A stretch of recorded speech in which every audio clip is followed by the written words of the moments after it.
Hello दोस्तों, नमस्कार। हमारे यूट्यूब चैनल मेरी बात में आप सभी लोगों का स्वागत है। आप सभी लोगों को जन्माष्टमी की हार्दिक बधाई। दोस्तों, मेरा कहना ये है कि मैं ब्राह्मण समाज के लिए एक सीरीज चालू किया हूँ, प्रश्नों के उत्तर, जो मूल प्रश्न ब्राह्मणों से पूछे जाते हैं उसके विषय में। तो आज मैं धार्मिक ग्रंथों के अर्थ के ऊपर बात करूँगा कि धार्मिक ग्रंथों के अर्थ कैसे निकाले जाए। तो देखिए बंधुओं, बात ऐसी है कि हमें शब्द जो होते हैं उस पर गौर करना है। शब्द हमेशा अर्थ प्रधान नहीं होते बल्कि भाव प्रधान होते हैं।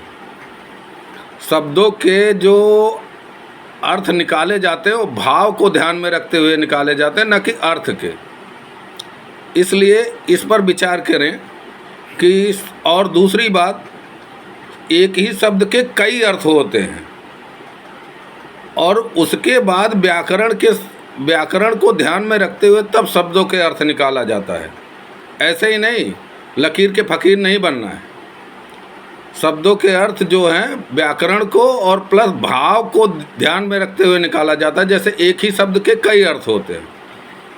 जैसे गाना है फिल्मों में, सजना है मुझे सजना के लिए, शब्द एक ही है लेकिन दो अर्थ हो गए। और दूसरी बात मैं आप लोगों को बता दूं, लिखा हुआ है, रहीमन पानी राखिए बिन पानी सब सून, पानी गए न उबरे मोती मानुष चून।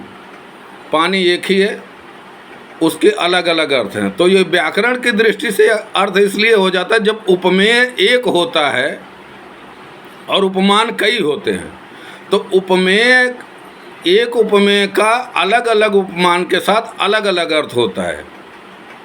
जैसे चरण धरत चिंता करत चितवत चारों ओर, सुबरन को खोजत फिरत कवि व्यभिचारी चोर। तो इसमें एक उपमेय है, कई उपमान है, इसलिए अलग अलग उपमान के साथ अलग अलग अर्थ निकलता है एक ही उपमेय के। और दूसरी बात बंधुओं ये है कि शब्द, जैसे आप किसी बच्चा कोई शरारत कर रहा है, आपने बोला मारो, तो प्रतिक्रिया अलग होगी। और कोई सांप दिख जाए और आप बोलो मारो, तो प्रतिक्रिया अलग होगी। तो इसलिए शब्दों के अर्थ जो होते हैं वो भाव प्रधान होते हैं, न कि अर्थ प्रधान होते हैं। अर्थ गौड़ होता है, भाव प्रधान होते हैं। तो इसलिए कोई भी धार्मिक ग्रंथ का मतलब निकालना हो तो उसका भाव देखना चाहिए। और दूसरी वस्तु स्थिति क्या है उस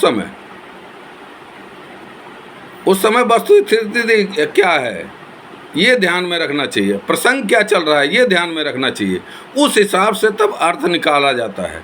तो शेष अगली वीडियो से हम एक एक जो मूलतः प्रश्न उठाए जाते हैं उन पे सारे आंसर, एक एक धार्मिक ग्रंथों के विवरण के आंसर में दूंगा। धन्यवाद।